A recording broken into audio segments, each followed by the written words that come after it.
So today I'm going to be doing a photo editing app review for you guys. I'm going to be using the app called Snapseed. It's free to download for Android or iPhone devices, so that's always a plus. I like the app a little bit more for landscape photos. I think it makes the colors pop more, and I think it makes it more vibrant. So that's why I use it. But I'm also going to show you how to use it for landscapes as well as portrait photos. This is what the app looks like on your home screen. It's right over here. I'm just going to show you how to do it on my iPad. So we're going to start, just press the button. It just brings you to their home page. So then you just press, it gives you a list of what devices and where you can choose your photos. So I'm going to start off with a portrait. So this is just a photo of me and some of my teammates, my group mates, and on the side are their pre-made filters for you. Just to show you what some of them look like. That one isn't that bad. I do think that it brings out some of the brightness a bit better than the original photo. But we're just going to go with current. And then we're going to press the X button to bring it back. Ooh.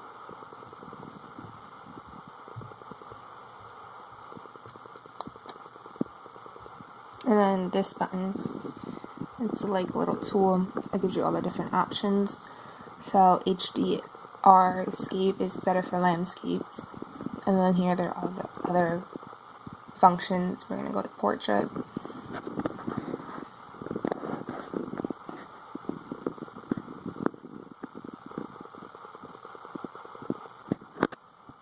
And it has like the pre-made ones for eyes, smoothness, and then you can adjust it.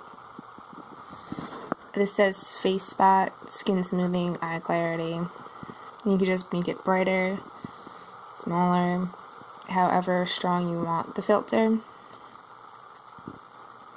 Considering this isn't such a close photo, it doesn't really matter, but when you go all the way up in smoothing, you can no longer see some of the wrinkles that are normally there. So like my personal wrinkles that I have when I smile, I really don't mind them. So we're just going to leave that. I personally, we have the preset ones. I don't personally like any of these. So we are just going to go back to the filters. I like Pop the best for this photo. I think it just has a nice balance of everything. So then we're just going to save it with a little check mark. The X is to exit out.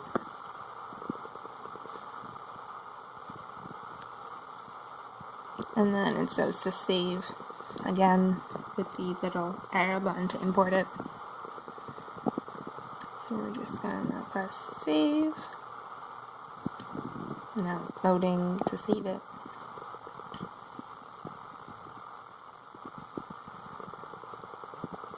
And then I'm going to allow it. And now it is successfully saved. So we're going to just open a new one by pressing open.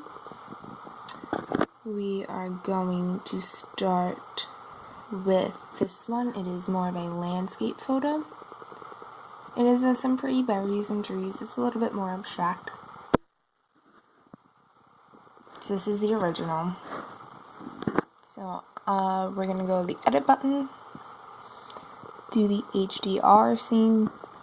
You can make it nature or people with nature. They do adjust it a little bit. I just like the nature since there is no one in here. You can either make it really fine, or bright, or strong.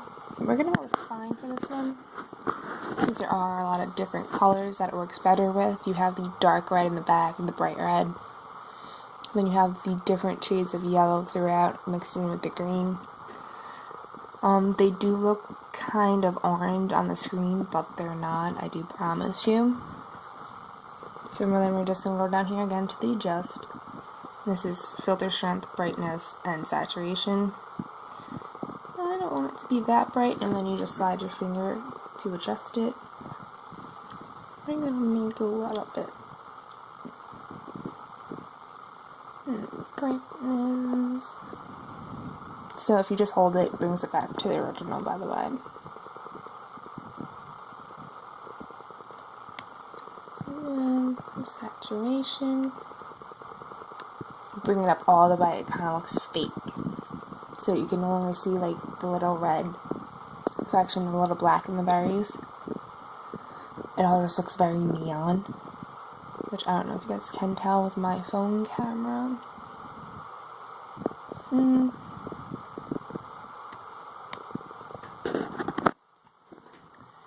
So then I'm going to go down here to style. I'm going to see what it looks like strong.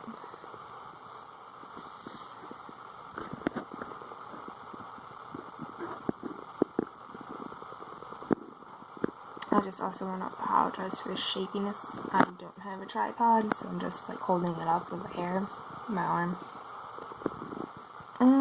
We're going to brighten up the saturation a little bit. So this is the original, and this is the end.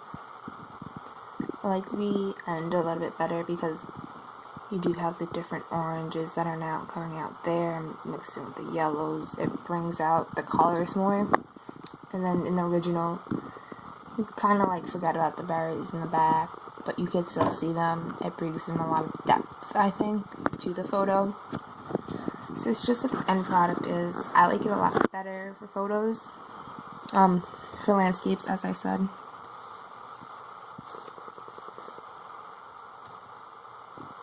And then we're just going to export it again. Saving. Normally on your phone it would just automatically save, but since it's an iPad, it just works a little different since my iPad also has limited space. So I'm going to just allow to save. And now it is successfully saved. So that's it. Here's the end. Here's the original.